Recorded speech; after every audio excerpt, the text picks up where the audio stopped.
In 1999, two Stanford PhD students tried to sell their search engine for $750,000. The CEO of Excite said no. That search engine became worth $2 trillion. And the decision to say no might be the worst business mistake in human history. Larry Page and Sergey Brin met at Stanford in 1995 when Brin was assigned to give Page a campus tour. They argued about nearly everything. Within a year, they were building a search engine in their dorm rooms. They called it Backrub, because it analyzed the web's backlinks, the connections between pages that nobody else was paying attention to.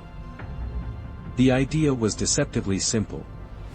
Every other search engine ranked pages by counting keywords. Type dogs and you got whichever page said dogs the most times. The results were terrible.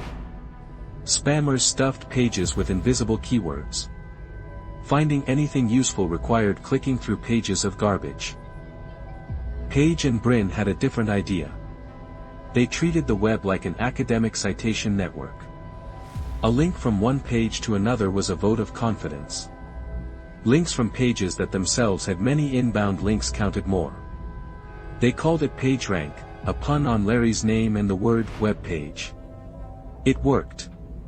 For the first time, a search engine could tell you not just which pages mentioned your query, but which pages actually mattered.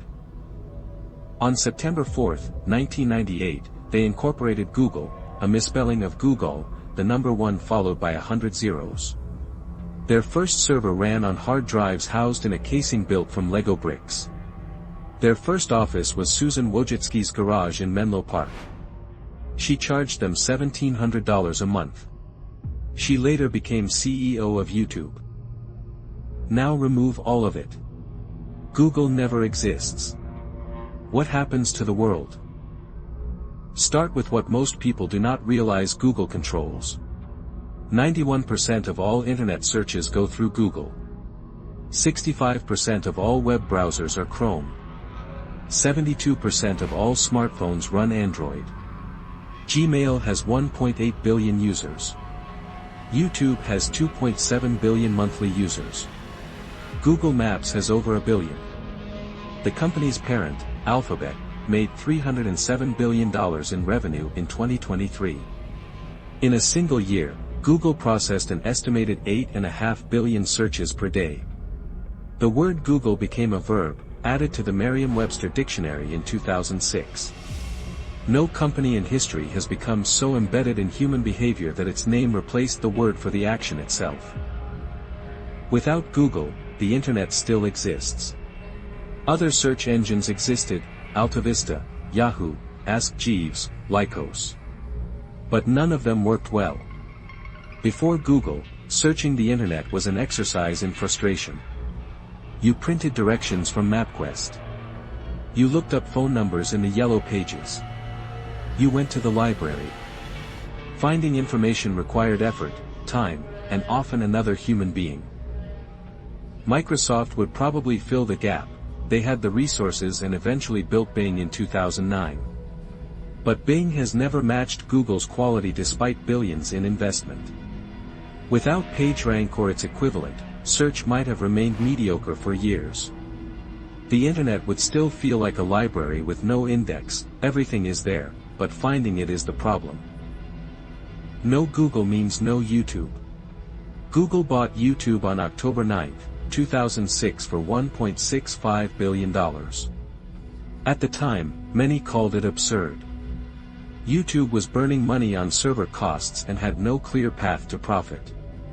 Google's infrastructure and advertising technology turned it into a $300 billion business.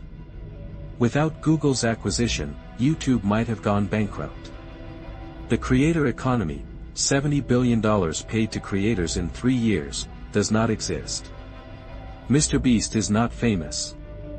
The entire ecosystem of educational content, music videos, news commentary, and entertainment that defines modern culture is either vastly smaller or structured completely differently.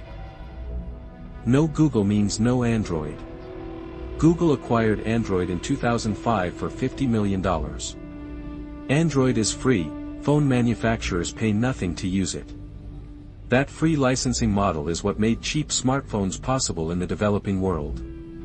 Without Android, the smartphone market fragments. Samsung builds its own operating system. Microsoft's Windows Phone might survive. Apple's iPhone has even more market dominance.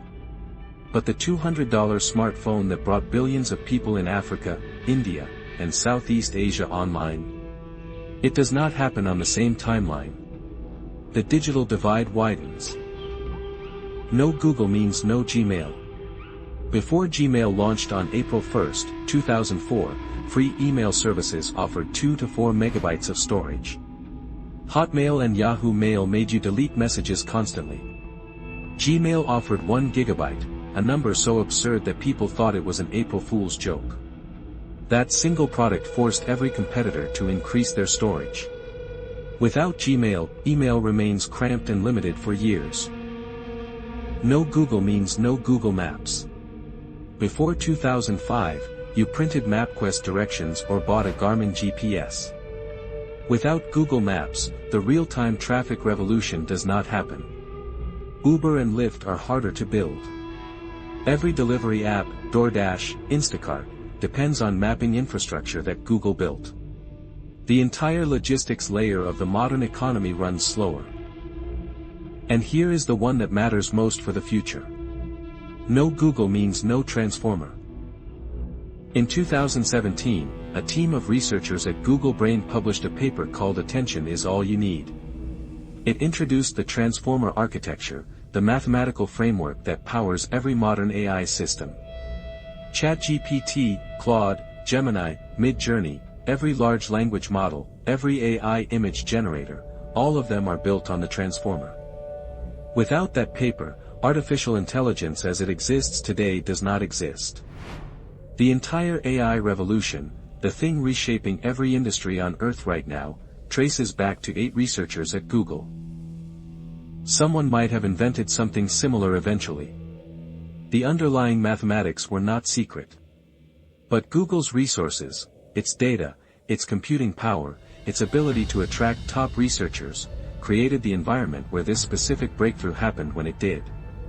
Delay the transformer by 5 years and the entire trajectory of AI shifts. Of course, no Google also means no filter bubble. Eli Pariser coined the term in 2011, the idea that personalized search results create ideological echo chambers where you only see what the algorithm thinks you want to see.